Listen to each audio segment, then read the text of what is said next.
22-year-old Tyler Robinson of Utah is in custody, and he's a primary suspect in the assassination of Charlie Kirk. Let's talk about it. How's everybody doing? My name is Anthony Brian Logan, and today we have an update on the assassination of Charlie Kirk. 22-year-old Tyler Robinson of Utah is in custody, and he's a primary suspect. Now, the reason why I say primary suspect is because there could have been some coordination. As I was saying before, there were some things written on the magazine of his weapon, and I'll go ahead and show you guys that right now. You see what it says right here. Notice his bulges. OWO, what's this? Oh, Bella Chow. If you read this, you're gay, LMAO. This kind of stuff right here is like internet jargon, 100% internet jargon.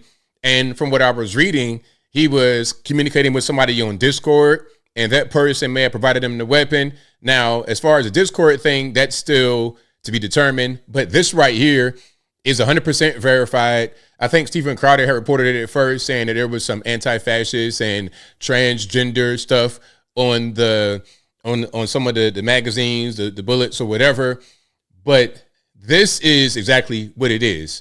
In my humble opinion, this is somebody that had been radicalized by what they saw on the internet, probably part of a community that groomed him to be a certain way. Now, don't get it confused. I'm not trying to say he's not responsible, but what I am saying is that there could have been some coordination with other people, and it wasn't just him by himself, even if he was the lone shooter. Now, there's so much we got to get into. Okay, the timeline of this, who caught him, how everything transpired. Let's go to the governor of Utah. He's going to break down exactly what's happening here. And of course, I will link to everything in the description box. If you're on IG, Facebook, etc., visit a link in the bio, go to the corresponding article on the website. But without further ado, let's go ahead and roll it. Good morning, ladies and gentlemen. We got him. On the evening of September 11th, a family member of Tyler Robinson reached out to a family friend who contacted the Washington County Sheriff's Office with information that Robinson had confessed to them or implied that he had committed the incident. This information was relayed to the Utah County Sheriff's Office and scene investigators at Utah Valley University. This information was also conveyed to the FBI. Investigators reviewed additional video footage from UVU surveillance and identified Robinson arriving on UVU campus in a gray Dodge Challenger at approximately 8:29 a.m. on September 10th, in which he is observed on video in a plain maroon t-shirt, light-colored shorts, a black hat with a white logo, and light-colored shoes. When encountered in person by investigators in Washington County on September 12th in the early morning hours, Robinson was observed in consistent clothing with those surveillance images. Investigators interviewed a family member of Robinson who stated that Robinson had become more political in recent years. Let's pause. Now, some are going to say that his family was conservative, Republican, or whatever. What does that really mean? His family and what they do and what they present to the world does not necessarily indicate what kind of person that he was, nor does it really indicate what kind of person he was becoming due to the radicalization. The family member referenced a recent incident in which Robinson came to dinner prior to September 10th, and in the conversation with another family member, Robinson mentioned Charlie Kirk was coming to UVU. They talked about why they didn't like him and the viewpoints that he had. The family member also stated Kirk was full of hate and spreading hate. The family member also confirmed Robinson had a gray Dodge Challenger. Investigators identified an individual as the roommate of Robinson. Investigators interviewed that roommate, who stated that his roommate, referring to Robinson, made a joke on Discord. Investigators asked if he would show them the messages on Discord. He opened it and showed several messages to investigators and allowed investigators to take photos of the screen as each message was shown by Robinson's roommate.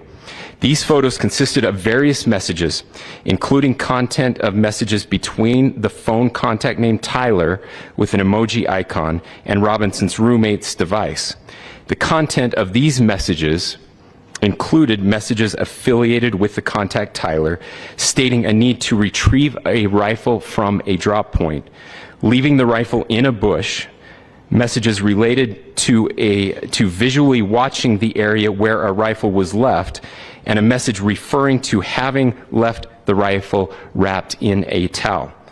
So this could have been someone giving him the rifle that he was going to pick up and then use to do what he did. That's kind of what it sounded like. If y'all think differently, let me know in the comments. The messages also refer to engraving bullets and a mention of a scope and the rifle being unique. Messages from the contact, Tyler, also mentioned that he had changed outfits. I know there's been speculation as well as to the writing on those casings, those bullet casings, and I believe we have that as well. And I will share that with you now. So the area north of Campus Drive Road where the suspect crossed over, you saw some of that in the video that we released last night, consists of a grassy area with trees on the edge of the UVU campus. Investigators discovered a bolt-action rifle wrapped in a dark-colored towel. The rifle was determined to be a Mauser Model 98 30-06 caliber bolt-action rifle. The rifle had a scope mounted on top of it. Investigators noted inscriptions that had been engraved on casings found with the rifle. Inscriptions on a fired casing read, "Notices bulges, capital OWO, what's this?" ? Inscriptions on the 3 unfired casings read, "Hey fascist!" ! Catch! Up arrow symbol, right arrow and symbol, and 3 down arrow symbols. A second unfired casing read, "Oh Bella Chow, Bella Chow, Bella Chow, Chow Chow," and a third unfired casing read, "If you read this, you are gay, LMAO." We are indebted to law enforcement across the state who's worked seamlessly together, local law enforcement, state law enforcement, and our federal partners with the Federal Bureau of Investigation. We're grateful for everyone who worked together in such a short amount of time to find this person and to bring justice. I want to thank the public who has been so engaged, reviewing videos, helping us with sending in tips, and helping us get to this point. I want to thank the family members of Tyler Robinson who did the right thing in this case and were able to bring him into to law enforcement as well. All right, so there we go. Again, that is the governor of Utah. Now, let's show this. This is going to be Donald Trump Jr. with Megyn Kelly. Obviously, Charlie Kirk, Donald Trump Jr., very, very close. Very, very close. What's next? Because there's a lot of talk about is now a moment to reach out, have a kumbaya moment with the other side, lower the temperature. Is now a moment to step over the other side and forge forward without them? You know, just what you say, we're winning. Just complete the victory without them. I'd love to do the former, but who is better at that or kinder in doing that than Charlie Kirk? And they killed him. I don't think it's possible. Again, you know, you see it. You know, the amount of normal people who aren't even political who have they've hit a breaking point. You know, they're not having these conversations on Twitter, I'm sure. They are sick of this crap. And he's right. He's right. And I just want to say this. Some people are going to want to be open-minded. They want to hear different points of view. They want to become educated and learn. Even if they don't agree, they're still open to learning. But some people, there's nothing you could do with them. And you got to just leave them be. I'm not going to be sitting here squabbling back and forth, ongoing conversations. I'm not doing it. If you're interested in hearing my point of view, I'm here for you. If you're interested in changing, I'm here for you. It's like somebody that's on drugs. If you ever dealt with anybody that's on drugs, and I have, drugs, alcohol, whatever, if you ever dealt with them and you try to get them off of whatever they're on, they will never do it until they're ready. That's how I see these people talking all these negative things about Charlie Kirk. I cannot help them until they're ready to be helped. Then open arms. But until then, stay over there. Rest in peace to my friend Charlie Kirk. They got the guy who did this, and there's probably more who are involved. Remember the whole Discord thing. Who was on Discord talking to him? Were they encouraging them? Is there a community of these people who are encouraging people to go out there and do stuff like this? Like, let's get down to the bottom of it. We've seen this over and over again. Same kind of demographic, young white male, young white female, going out here and doing crazy things. Okay, sometimes they're transgender, sometimes they're kind of on the cusp, but it all has a common denominator, really, in my own opinion, online radicalization.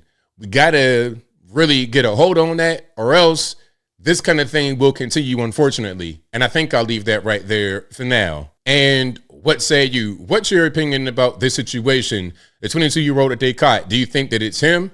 I mean, they got everything. I mean, they got the weapon, they got the weapon, but they got the bullet inscriptions. I mean, they had prints, they got video, they got pretty much everything you need. But do you think it's him? Do you not think it's him? What do you think caused this to happen? Is it the online thing? Is it something else? Society in general? Whatever your thoughts are, let me know in the comments below. You guys know where I'm at. I'm glad they got him. Hopefully he gets the ultimate, the death penalty, the rope, the chair, whatever it is. To those who are celebrating this, all that this does is show normal, regular, everyday Americans, regular, everyday humans all over the world, what kind of person you are. It shows what kind of hate, what kind of evil you have in your heart. As I said earlier, if you're interested in being open-minded and learning new ways of thinking, then I say, come on, I welcome you with open arms. But if you're not interested and you're committed to evil, stay over there. At this point, it's not so much about left, right, left. It's about good versus evil. Either you're good or you're not. And at this point, there is not much in between. But whatever your thoughts are, please let me know in the comments below. And that's all I got to say for this video. If you like what you heard, please comment, rate, share, and subscribe. Peace.